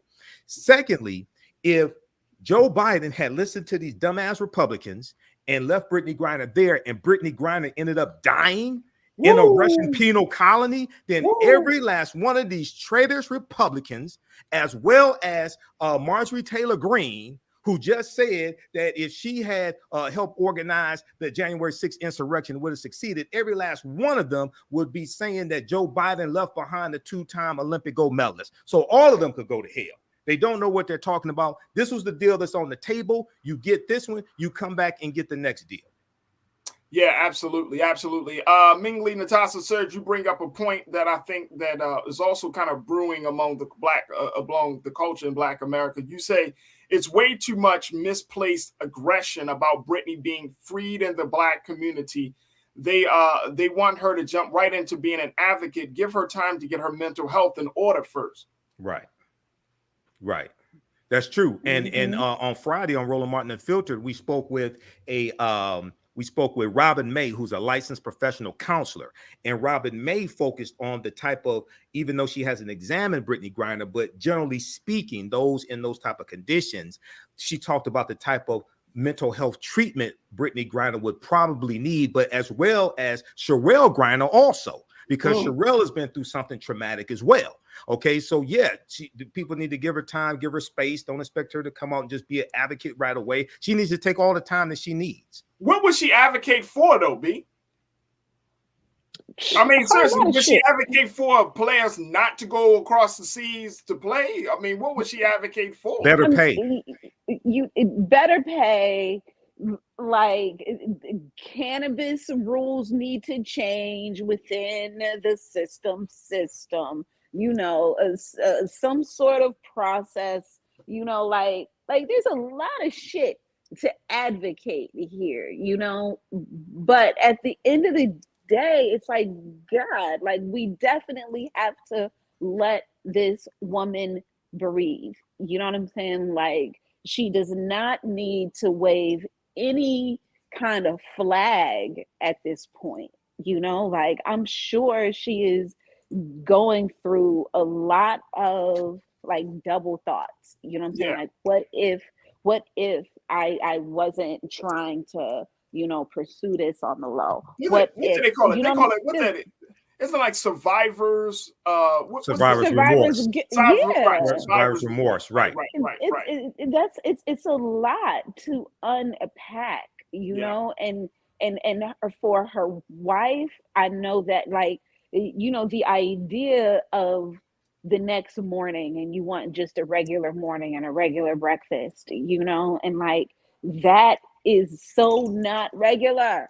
Like, you know what I'm saying? Like, that moment is not regular. Coming home, like, is not warm and fuzzy when you are coming out of a situation like this, you know? And so it's real, you know, and I wish her well. I wish them well, you know, but I also admit, you know, that I am too nosy AF, and, you know, and I want to see things, you know, I would like to see things, but this is what, you know, I believe in the reality TV model, Farajii. You know what I'm saying? Like, I believe in this model. You want to wake up with her the next morning on camera. Ooh, you know, like, in one hand, I'm like, leave this woman alone. But then I would also love to just, you know, click the channel. Hey man, look, do like Harry. Look, do like Harry and Meghan did. Put it together, a video diary,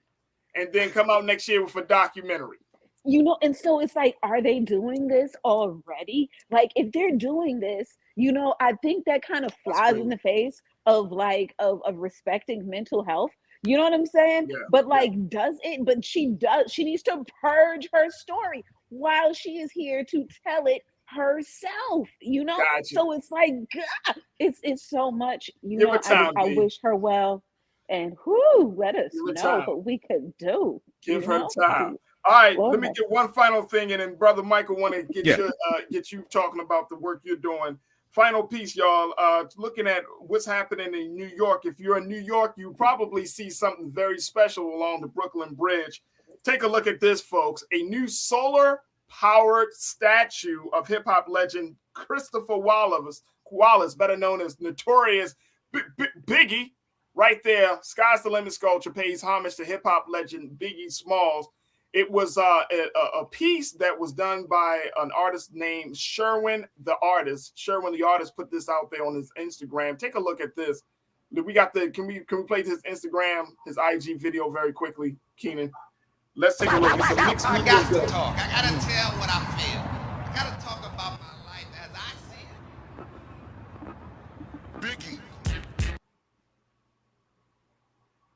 There it is, folks. Biggie. The 9-foot sculpture stands at the entrance of the Brooklyn Bridge and pays homage to the Bed-Stuy native whose music left an indelible mark on hip-hop. It's a mixed media work art made of bronze, stainless steel, and resin. It features solar-powered speakers on either side that play some of Biggie's greatest hits. He wears a crown, holds a microphone, and there's also a colorful design, which is an ode to the colorful Coogee sweaters that he wore. Again, Sherwin, the artist, is the artist behind the Sky's the Limit sculpture, as he paid homage to Brooklyn's very own Biggie Smalls. How about that for the culture, Brother Michael? How you like that, Scott? Yeah, I like that. Yeah, you know, I think this is something important, and people need to study Biggie. People need to study the whole era of hip hop. We need to study the origin of hip hop as well. Study the storytelling, which really goes back to the griots in Africa, and understand how we used hip hop as a method to elevate the conscious level of especially African-American youth. When at a time when music programs and schools were being cut, we took the turntable and turned it into a musical instrument. We started beatboxing because we couldn't learn how to read music. We couldn't play musical instruments. So we see all that it representing hip hop, and the 4 elements of hip hop: DJing, graffiti, MCing, and breakdancing. And the 5th element of hip hop was knowledge. Because there was knowledge in hip hop, whether we talk about KRS-One, the Poor Righteous Teachers, Brand Nubians, when we talk about the X-Clan, there was knowledge in hip hop that made us want to do better, that taught us that we want to learn our history and culture, things like this. So we have to understand how Notorious B.I.G. fits into that whole legacy of the great MCs as well, and into hip hop culture. So I think this is something very important.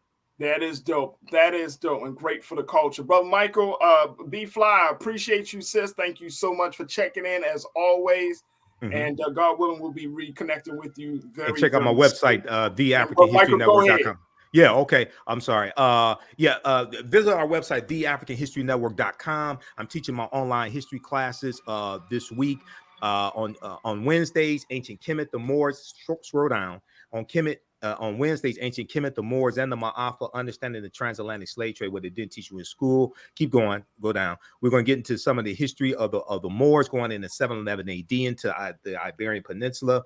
We'll deal with also the expansion of the transatlantic slave trade. Christopher Columbus will deal with what the Moors introduced into Europe as well. And all this came back to kick us in the behind also, okay? Everything we taught Europeans came back to kick us in the behind. So check out our online classes. They're on sale $60, regularly $130. We do the sessions live. All the sessions are archived and recorded. And we also have a special bundle pack of 15 of my lectures in digital download format on sale for a limited time, only $50. It's a $150 value. That's theafricanhistorynetwork.com, theafricanhistorynetwork.com. And that's our Tuesday night class, from the Civil War to the Civil Rights Movement and Black Power, 1865 to 1968. Absolutely. All right, thanks, Farajii. You're welcome, dear brother. Brother Michael, check him out at africanhistorynetwork.com. Thank y'all both for being so good for the culture, and I truly, truly appreciate your time this afternoon. Folks, make sure y'all stay tuned. Up next is Roland Martin Unfiltered. Make sure y'all continue to show your support for Black Star Network. Go to our website at blackstarnetwork.com, and you can continue to show support for us financially. You can show support for us by retweeting and resharing the information.